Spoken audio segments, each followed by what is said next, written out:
கொண்டாடுகின்றோம். எனவே இது ஒரு முழுக்க முழுக்க இந்து பண்டிகை. இதை பௌத்த மத பண்டிகையாக திரித்து பேசும் சில அரசியல் தற்குறிகளை இந்த தெருமுனை கூட்டம் வாயிலாக நாங்கள் கண்டிக்கிறோம். அரசியலும் தெரிவதில்லை, வரலாறும் தெரிவதில்லை. ஆனால் நாங்கள் பெரிய கட்சி என்ற பெயரில் மக்களை திசை திருப்பவும் மத மாற்றவும் மட்டுமே அந்த தலைவரும் அந்த கட்சி சார்ந்தவர்களும் தமிழகத்தை பயன்படுத்திக் கொள்வதை கண்டித்து இந்த தெருமுனை கூட்டத்தில் இந்து தர்மத்திற்கு ஏற்படும் பாதிப்புகள் அகற்றுவதற்காக, இந்து தர்மத்தை காப்பதற்காகவும், இந்து சமுதாயம் முன்னேறி வருவதற்காகவும் அவர்கள் பாதுகாப்பாக ஒரு இயக்கம் இருக்கு என்ற விஸ்வ இந்து பரிஷத். நீங்க பார்த்திருப்பீங்க, அயோத்தியில ராமர் கோயில் கட்டினது விஹெச்பி, விஸ்வ இந்து பரிஷத். ஜம்மு காஷ்மீர் 370 சட்டத்தை நீக்க வேண்டும் என்று பாடுபட்டு ஜம்மு காஷ்மீர் மாநிலம் தனி மாநிலமாக இந்தியாவிலிருந்து பிரிக்கப்பட்டு பல சதி வேலைகளாக அரசியல்வாதிகள் பல தூண்டுதல் அடிப்படையில் ஜம்மு காஷ்மீர் தனி நாடாக வைத்திருந்தார்கள். ஆனால் ஒருங்கிணைந்த மாநிலமாக இருந்தாலும் அதை நீக்கி 370 நீக்கி பாரத தேசத்தின் ஒரு பகுதியாக ஜம்மு காஷ்மீர் உருவாக்கணும். அதுக்கு பாடுபட்டது விஸ்வ இந்து பரிஷத். அயோத்தியில் ராமர் கோயில் கட்டுவதற்காக பல உயிர் தியாகங்கள் செய்து பல பேர் அடித்து அயோத்தியில் ராமர் கோயில் கட்டுவதற்காக பாடுபட்ட இயக்கம் பரிஷத். இந்துக்களுக்காக பாரத தேசத்தில் மட்டுமல்லாமல் உலகத்தில் எந்த பகுதியில் இருந்தாலும் 58 நாடுகள் கிளைகளை அமைத்து உலகத்தில் உள்ள இந்து சமுதாயத்திற்காக பாதுகாப்பதற்காகவும் பண்பாடு பாரம்பரியம் கலாச்சாரத்தை பாதுகாப்பதற்காகவும் விஸ்வ இந்து பரிஷத் பாடுபட்டுக் கொண்டிருக்கிறது. இந்து சமுதாயம் இதை கவனத்தில் எடுத்து உங்களுக்கான அமைப்புகள் இருக்கு என்பதை நீங்கள் நினைவு கொள்ள வேண்டும். நம்ம இந்து சமுதாயம் முருகனுக்கு ஏற்படும் தீங்கை, முருகனை கொச்சப்படுத்தி பாடுபடும் போது, அவரு வேல் பூஜை நடத்தி கொண்டு இருக்கும் போது வேலவே கொச்சப்படுத்தி அசிங்கப்படுத்தி கருப்பர் கூட்டம் நம்ம முருகரையும் முருகக்கூடிய வனங்களுடைய வேலையும் அவ்வளவு கேலி கிண்டல் பண்ணியிருக்காங்க. அதன் அடிப்படையில் நம்ம கந்த சஷ்டி கவசம் நம்ம முன்னோர்கள் இருந்து நாம இப்ப இருக்கிற வரைக்கும் கந்த சஷ்டி பாடுறோம். அந்த கந்த சஷ்டி பாடப்பட்ட தலங்கள் திருச்செந்தூர். 6 படைவீடுகளான 2வது படைவீடு சாமி தேவராஜ சாமிஜி அங்க அந்த இடத்துல போயிட்டு தீராத வயிற்று வேலையை தாழ முடியாமல் முருகனை வணங்கி இறைவனடையை சேர வேண்டும் என்று திருச்செந்தூர் போனார் தேவராஜ சாமிஜி. அன்று அவர் போகும் சமயத்தில் திருச்செந்தூர் தலத்தில் கந்த சஷ்டி விரதம் இருந்த சமயத்தில் 6 நாள் விரதம் இருந்து முருகனை வேண்டி உயிர் நீத்தலாம் அப்படி என்று அந்த இடத்துல இருந்தார். 6 நாளும் விரதம் இருக்கும் போது எழுதப்பட்ட பாடல் கந்த சஷ்டி பாடல். அந்த பாடல் 6 நாட்களும் 6 ஸ்தலங்களையும் பாடல் பெற்று முடிந்து முருகப்பெருமானை வேண்டி அதன் மூலமாக தீராத வயிற்று வலியை நீங்கப்பட்டது. ஒவ்வொரு உடம்பில் இருக்கிற ஒவ்வொரு பகுதியும் தெய்வத்தினுடைய சாரவசத்தால் படைக்கப்பட்ட ஒவ்வொரு உடம்பில் இருக்கிற ஒவ்வொரு உபகரணமும் அணுக்களும் எல்லாமே ஒவ்வொரு கடவுளால் படைக்கப்பட்டது. எந்த ஒரு உடம்பில் இருக்கிற எந்த பாகமும் சிறப்பு அசிங்கம் சொல்லி ஒதுக்க முடியாது. ஆனா கருப்பர் கூட்டம்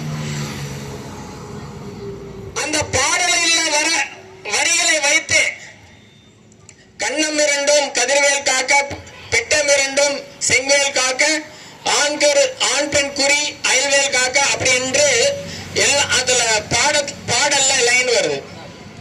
ஆனா அந்த இருக்கிற வரிகளை அவ்வளவு கொச்சையாக பேசி இந்து தர்மத்தில் முருகனையும் முருகனுடைய வேலையும் அவ்வளவு கொச்சப்படுத்தினாங்க. ஆனா நம்ம முருகர் பக்தர்களாக நாம இருக்கிறோம், முருகனையும் முருகர் வேலையும் கொச்சப்படுத்தும் போது நாம கேள்வி கேட்கல. இதுதான் இந்து தர்மத்தில் இருக்கிற இந்து மக்களிடையே ஒரு வேறுபாடு. இதுவே வேற்று மதத்தில் இருக்கிற கடவுளை சொல்லி இருந்தா தமிழகத்துல பாரத தேசத்துல எந்த அளவுக்கு எழுச்சி போராட்டம் ஆர்ப்பாட்டம் நடந்திருக்குன்னு நீங்க பாத்தீங்க. ஆனா இந்து தர்மத்தை கொச்சப்படுத்தும் போது கேவலப்படுத்தும் போது இந்து மக்களாக நாம அமைதியா இருக்கிறதுனாலதான் தொடர்ந்து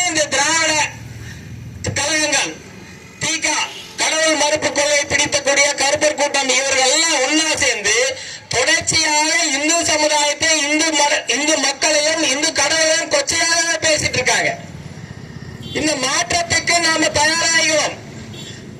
இந்து சமுதாயம் எந்த ஒரு இந்து கடவுளை திட்டும்போது அமைதியாக இருந்தோம் என்றால் காலத்தின் கோலம் இந்து தர்மம் கோயில்களை அழிப்பதற்காக இவங்க தயங்க மாட்டாங்க.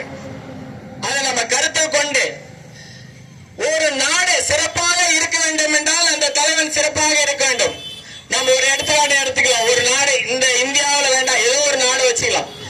அந்த நாட்டில் ஜனநாயகம் காக்கப்பட வேண்டும் என்றால் அந்த மக்களுக்கு கருத்து சுதந்திரம், பேச்சு சுதந்திரம், எல்லா சுதந்திரத்தின் அடிப்படையில் சட்டம் ஒருமுகமாக இருக்க வேண்டும். வளர்ச்சிக்கான வளர்ச்சி என்ன? அவனுடைய வளர்ச்சி உழைப்பால் வளர்ச்சி, இலவசத்தால எந்த வளர்ச்சி அடைபடாது. அப்படி இருந்து தன்னுடைய கருத்தை தவிர்த்து வேறொரு கருத்து இருக்கக்கூடாதுன்னு நினைச்சு நடைபெற்றா அந்த நாட்டுல எதிர்கருத்து இருக்குமா? கருத்து சொல்லுவாங்களா? இல்ல நாட்டுடைய வளர்ச்சியை கருத்து பரிமாறு பண்ண முடியுமா?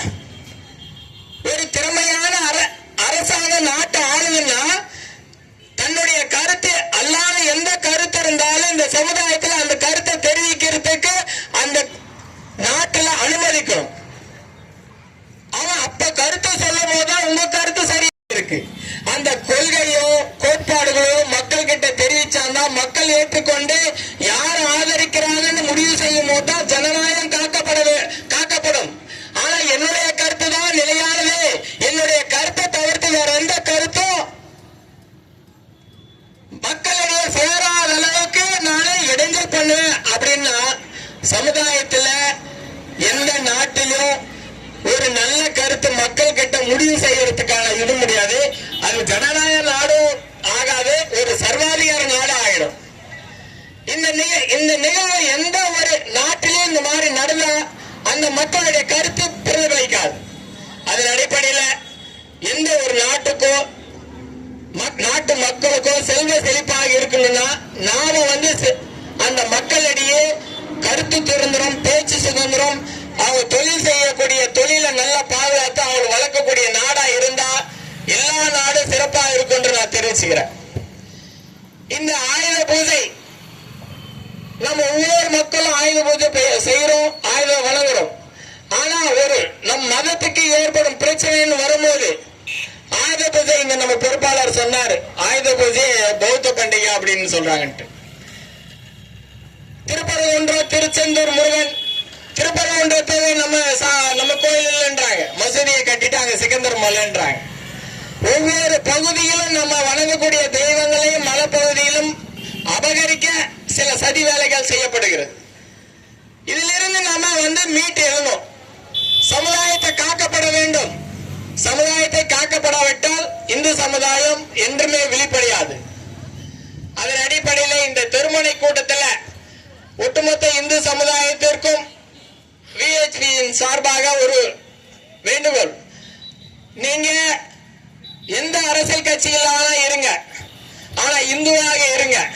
உங்க கோயிலுக்கு உங்க பகுதியில் பிரச்சனை வரும்போது இந்துவாக இருந்து அந்த கோயிலை பாதுகாக்குங்க.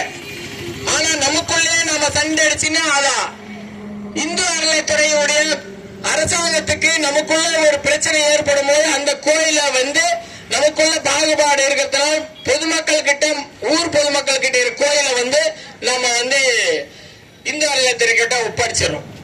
ஆனா நாம கட்டின கோயில் வயிற்ற கட்டி வாயை கட்டி நாம கட்டின கோயில் நமக்கு அதை பராமரிக்க முடியுதா? முடியறதில்லை. எங்கேயோ இருக்கிற ஒரு அரசாங்க அதிகாரி நாம போடுற உண்டியல் காசை இப்ப புரட்டாசி மாசம் நடந்திருக்கு, நந்திராயன் கோயில் பார்த்திருப்பீங்க. நாம போடுற ஒவ்வொரு காசும் அந்த கோயிலுக்கு பயன்படுதா? இல்ல அந்த கோயில் வளர்ச்சிக்காக எதனா அந்த எடுக்கிற காசு, குறிப்பிட்ட காசு ஒரு புரட்டாசி மாசத்துல ஒரு 5 லட்சம் ரூபாய் வருது. 5 லட்சம் ரூபாய் ஒரு 3 லட்சம் 4 லட்சம் கோயிலுக்காக கொடுக்குறாங்களா? பாத்ரூம் வசதி இருக்கா? இல்ல முட்டடிக்கிறாங்க, அதுக்கு சரியான பராமரிக்கப்படுகிறதா? எந்த ஒரு நிகழ்ச்சி நடந்தாலும் அங்க நிகழ்ச்சி நடக்கிறதுக்கான வசதிகளை செஞ்சிருக்காங்களா? இப்ப நந்திராயன் கோயில் மட்டும் கிடையாது, பெரிய பெரிய கோயில், வருமானம் இருக்கிற கோயில் அத்தனை கோயிலுமே இந்து அறநிலைத்துறை அபகரிக்கப்பட்டு அந்த பக்தர்களுக்கு தேவையான வசதிகள் செஞ்சு கொடுக்கறது இல்ல. திருச்செந்தூர் கோயிலுக்கு போகும்போது ஆந்திரால ஒருத்தர் ரொம்ப கூட்ட நெரிசல்ல ஆம்புலன்ஸ்ல ஏத்திட்டு போயிட்டு ரொம்ப கஷ்டப்பட்டாங்க.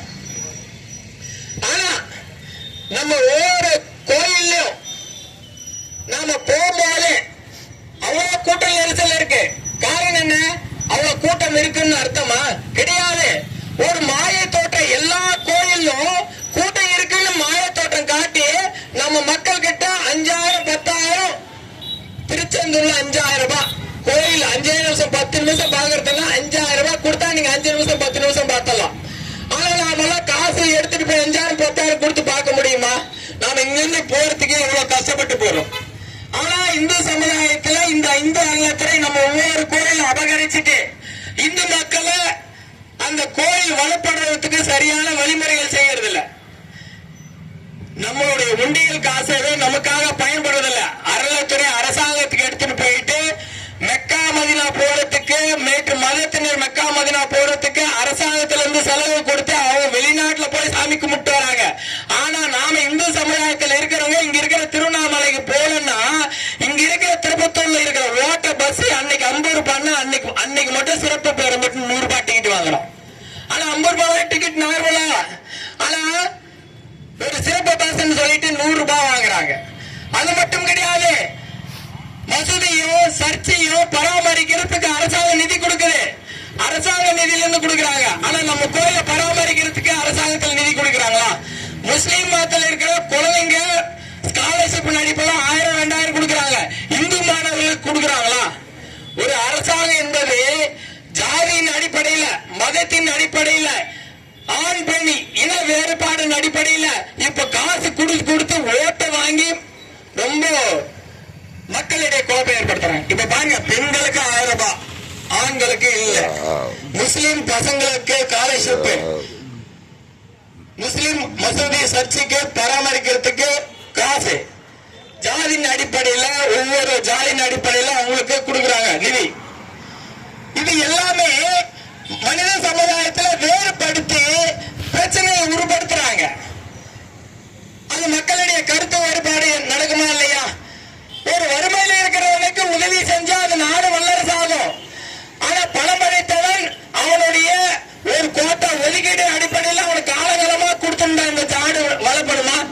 பொருளாதார ரீதியாகவும் யார் யார் வறுமையில் இருக்காங்களோ அவங்களுக்கு இந்த பணம், அரசாங்கத்துடைய நம்மளுடைய வரிப்பணம் பயன்படுத்தா மட்டும்தான் சமுதாயம் வளரும். அதே போலதான் இந்த பொதுக்கூட்டத்தின் சார்பாக மக்களுக்கும் அரசாங்கத்துக்கும் ஒரு வேண்டுகோள். இந்து மக்கள் ஒவ்வொரு கோயிலுக்கும் வரும்போது மக்களுக்கு தேவையான அடிப்படை வசதிகள் செய்து கொடுக்குமாறு கேட்டுக்கிறோம். அந்த நிதி நாங்க போற உண்டியில் இருக்கிற நிதியை எடுத்து பயன்படுத்துங்க. அரசாங்கத்துல கொடுக்க தேவை. நீங்க சர்ச்சைக்கு மசூதிக்கு கொடுக்கிற மாதிரி கொடுக்காதீங்க.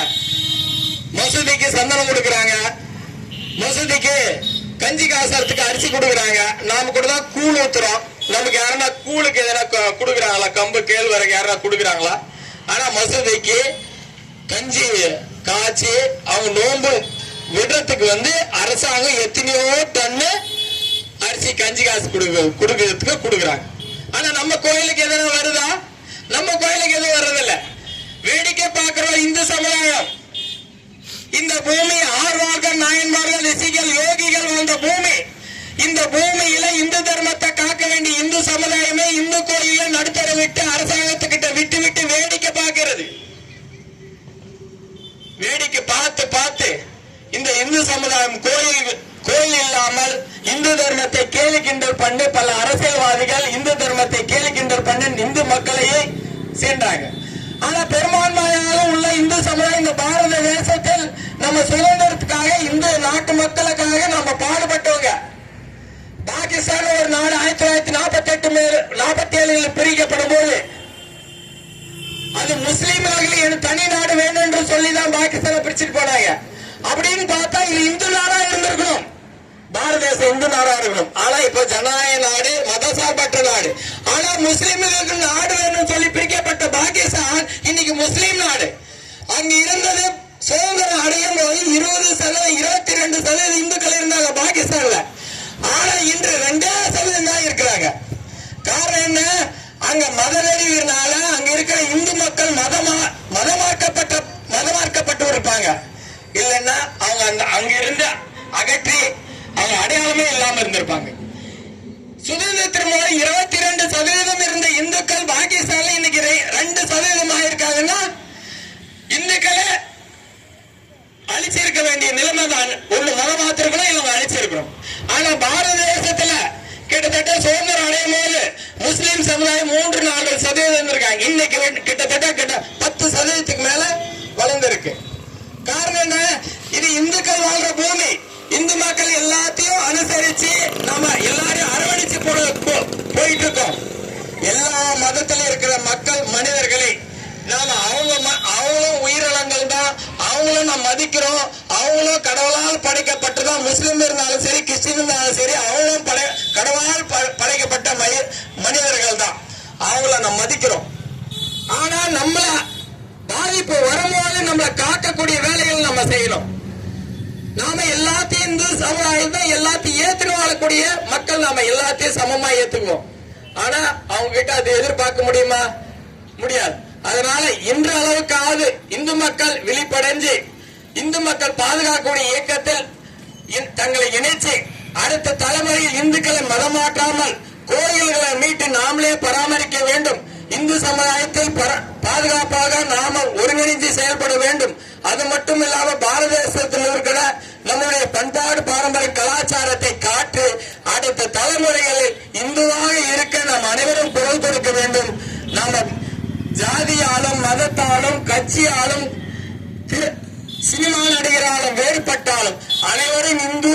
நாம் இந்த சமுதாயத்தின் பிறந்தவர்கள், இந்த பாரத தேசத்தில் பாடுபட்டுக்கின்ற மக்கள், நாம் ஒவ்வொருவரும் இந்த நாட்டை காக்க எந்த வேறுபாடு இல்லாமல் இந்த நாடு நமக்கு இருக்கிற இந்துக்கள் இருக்கிற நாடு இது ஒரு நாடு மட்டும்தான்.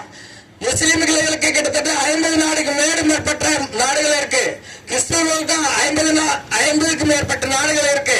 ஆனா இந்துக்களுக்கு இருக்கிற ஒரே நாடு இந்த நாடு மட்டும். இந்த நாடை விட்டால் வேற எந்த நாட்டுக்கும் போக முடியாது. முஸ்லீம் கிறிஸ்டின் எந்த நாட்டுக்காலும் போவார்கள்.